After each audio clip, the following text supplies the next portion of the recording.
Well, hey guys, in this video, I'm going to be reviewing the products I bought from Topicals. I've been trying these out for the past few weeks. Y'all wanted me to review them. So I'm going to tell you how they went for me. I'm going to talk about the ingredients, just kind of what I think of them overall. Are they worth it? All right, the first product is their Brightening and Clearing Serum. Now, this is something for all intents and purposes that is kind of marketed to and for people dealing with discoloration, hyperpigmentation. And it has a variety of ingredients that will help lighten discoloration. It has alpha-arbutin, inhibits the enzyme tyrosinase, so it has a skin lightening effect. This also has tranexamic acid. Now, tranexamic acid, taken orally, can definitely help with melasma and hyperpigmentation. Applied topically, it can help. The studies are kind of small at this point, but clinically we do see meaningful improvement in hyperpigmentation with topical tranexamic acid, but you will find it in a variety of over-the-counter products aimed at discoloration, dark marks. Now, it's got glutathione and melatonin. These are both antioxidants that may help fight off oxidative stress that would otherwise lead to upregulation in pigment production. And it's got niacinamide and azelaic acid. These are both good ingredients likewise for discoloration as well as redness. And it's got licorice root, another good ingredient for both redness and discoloration. And it has phytic acid. Phytic acid is an alpha hydroxy acid that is also an antioxidant. It's not really thought of as like a kind of robust, it's not really an exfoliating acid. It's more of an antioxidant. It kind of can gently help with cell turnover. That's in there, probably helps with penetration of some of these other skin lightening ingredients. And then it's got centella leaf extract. Now, centella has been shown to be helpful for healing.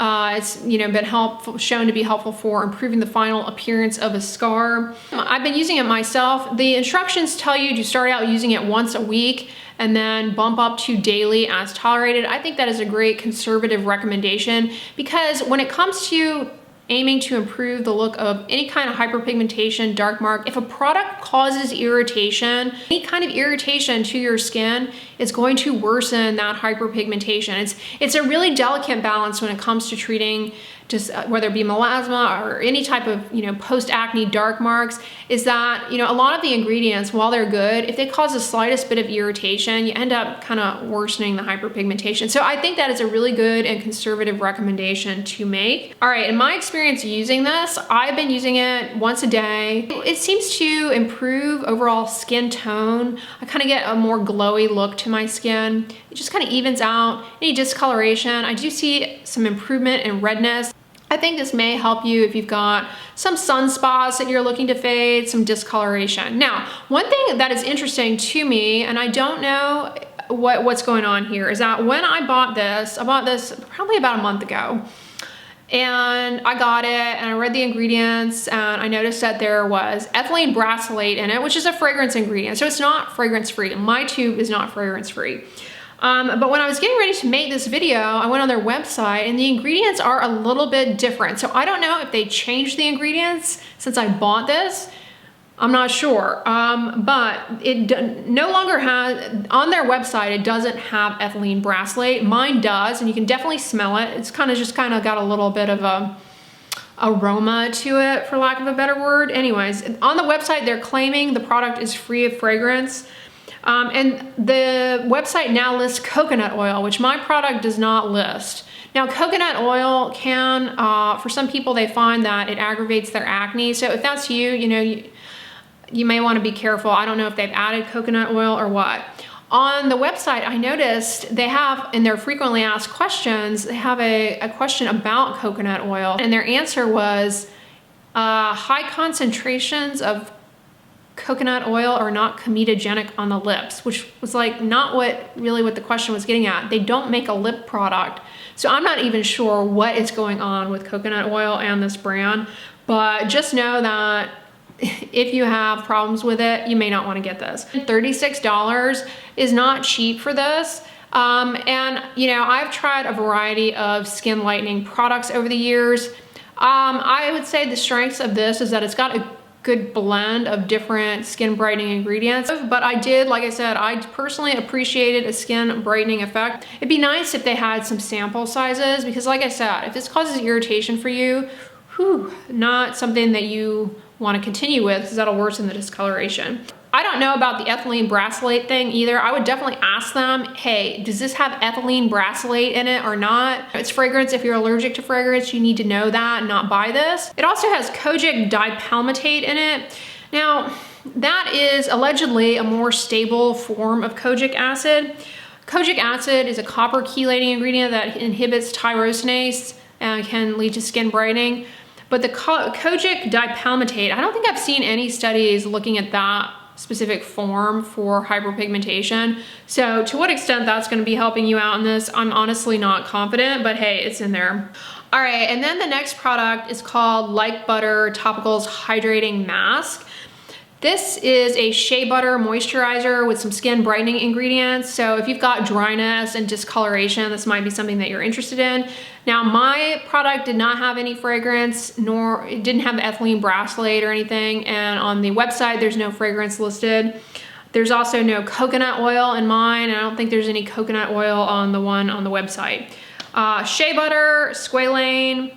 It has ceramides, which are good for the moisture barrier. It has turmeric root extract in it, which is possibly anti-inflammatory. It has madecassoside, which comes from centella, can be helpful for healing. It has green tea extract, which provides antioxidants that can help be anti-inflammatory and help with fading discoloration. Niacinamide, again, if I didn't already mention, which is good for redness. Now, this product is intended to be used as like a mask. They say put it on and leave it on for 20 minutes and then wipe it off with a moist towel, like a damp towel. Or alternatively, you can put it on and leave it on overnight and then wipe it off. I just left this on. Like, I didn't do this wiping off thing. I guess their reasoning for wiping it off is they say that it can lead to pilling, which I didn't experience. You know, I put it on at night and the following morning. Sometimes I wash my face, sometimes I don't. And either washing or not washing, I didn't have any issue with this causing any kind of pilling under my sunscreen. But I think if you put it on really thick, you may get some pilling with this. But for me, that was not an issue. And by pilling, I mean like you put it on and then you try and put sunscreen on over and the sunscreen kind of rolls up. I imagine this is something that you likely could use to body sites too, where you have dryness and hyperpigmentation. They show using it under the arms. I don't see that there's any ingredient in this that would lead to irritation where you have skin on skin occlusion like under the arms, but I would definitely do a test spot, see if you tolerate it in the arms. If it causes irritation, then don't use it there. Now that one is $32, which in my opinion is kind of steep for a moisturizer, you know, a shea butter moisturizer with like niacinamide in it. You know, the La Roche-Posay Cicaplast Balm, that's my favorite. I think it's more affordable than this. And, you know, if you've got dry skin, prone to irritation and discoloration, I would suggest that instead. It does have madecassoside, which can help with barrier recovery and healing, is anti-inflammatory. Now, let's get into these two products. I'm just gonna say something briefly about these. These are the sprays. So they have a spray version of the Brightening and Clearing Serum. It's the Brightening and Clearing Mist. And they have a spray version of the Like Butter. This is the Hydrating and Soothing Mist. So one is for discoloration and the other is for, you know, kind of hydration. These left my skin super sticky. Like I put it on my arms and I kid you not, the following morning, I even showed this in a vlog, my arms were like sticking together, the skin. Really, really sticky and not pleasant. It just feels like you have this weird sticky film on your skin. Like, have you ever taken, you know, like rubber cement or something and it dried on your skin? It's kind of tacky. Or you know when you like get something in the mail, like a flyer, and sometimes they'll have a plastic like coupon stuck to it with this like glue, these glue strips that you can almost peel off. That's kind of what these remind me of. So I didn't care for either of these, and they both have fragrance. They have bergamot and lavender and lemon peel, but they market them as free of fragrance. Bergamot is a citrus oil and it definitely is fragrance, so is lemon peel and lavender. So if you're allergic to fragrance, you have to avoid these. Fragrance, it can lead to the kind of irritation that actually worsens hyperpigmentation. I would definitely say these are a skip I would not recommend them. They're not moisturizing at all. I suppose the vehicle is such to, you know, maybe allow for better penetration of like the tranexamic acid and the glutathione for hyperpigmentation, but I just found the formula to be very, very sticky and uncomfortable. All right, those are the products. For me personally, my favorite is the Brightening and Clearing Serum. This, I definitely see an improvement in just overall more even skin tone, reduction in redness. You know, I tolerate it pretty well. It layers into products just fine for me. I wish it didn't have ethylene brassylate, but that doesn't seem to be bothering my skin. I don't know if they have removed that. I don't know if it has changed at all, if they have or have not added coconut oil. So it's a bit of a nebulous territory, but I would definitely inquire about those things before plunking down $36. But if you've got some sunspots that you're looking to fade, then I think you may appreciate an improvement in skin tone with this. But the others, you know, I would not repurchase. The Like Butter, I personally just did not think that this was Like Butter. I just feel like there are a lot of other moisturizers out there, which I've reviewed on here before, that, you know, are equally as good, if not better, for dryness, and, you know, have at least niacinamide, which can improve discoloration. So I don't really find that this is necessary, but it's not bad. But just for the price point, I didn't really find that it is worth it. I know, you know, people will probably appreciate the fact that these are in aluminum tubes that you can recycle, so that's great. All right, but I would definitely pass on those sprays. They're not moisturizing, they're kind of irritating, they left my skin feeling itchy, uncomfortable. Yeah, and then this is something not on their website, but Allure wrote a piece on this brand, and the headline or the subtitle is, "I just found my new favorite treatment for my eczema." And that is something that is a red flag, because these Allure articles, I don't know if they're sponsored, or they definitely have affiliate links in the post, in the article. You know, if you click on them, then I assume they are commission generating. But to make that kind of statement, you have to be careful, because the FDA, you know, or FTC, one of the two, is not going to be too happy with that. You can't make statements that things are treatments for diseases. In fact, that is a reason actually why, if you ever leave a review on a website of a skincare product, the brand may delete your review. And it may be because you made a statement in your review about it treating a skin disease.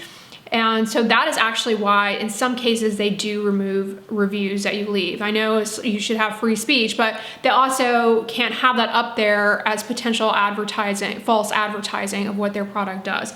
The Topicals people obviously know, because they take that quote and they use it on their own website. As you know, at the bottom of the website, you can see different media sources where they're reviewed, and, you know, quotes from those reviews, and they include that quote, "I found my new favorite treatment for my eczema." They have that on their actual website, and that is misleading marketing, and they could definitely get slapped with a fine for saying that. So if I were them, I would take that off, and I would ask Allure to edit their article to remove the eczema treatment thing, because nothing here is an eczema treatment. You know, moisturizers, yes, are an important part of eczema care, but I would, you know, you can't say things like that. But the other thing that I have a problem with is they say celebrating the fun of flare-ups. Now, I get where they're coming from there. You know, they want people to feel like they shouldn't be ashamed of their skin disease, but if you have eczema, if you have psoriasis, if you have discoid lupus, there ain't no fun in a flare-up. Uncomfortable, miserable, itchy, burning. Yeah, I mean, not fun whatsoever. So yeah, if I were them, I would just rethink that. Yeah, comment below on if you've ever like been up all night scratching and not sleeping. Is that a fun thing to go through? Probably not. So overall, I don't know, this brand kind of left a bad taste in my mouth. Just the discrepancies between what's listed on the website and what actually was listed on the boxes in terms of the ingredients. The Brightening and Clearing Serum I like for me personally, but for the price point, I do think, I don't know, I was kind of lukewarm on these, you guys. But let me know in the comments if you guys have tried these, what your experience with them was. I would love to know. But if you like this video, give it a thumbs up, share it with your friends, and as always, don't forget, sunscreen and subscribe. I'll talk to you guys tomorrow. Bye.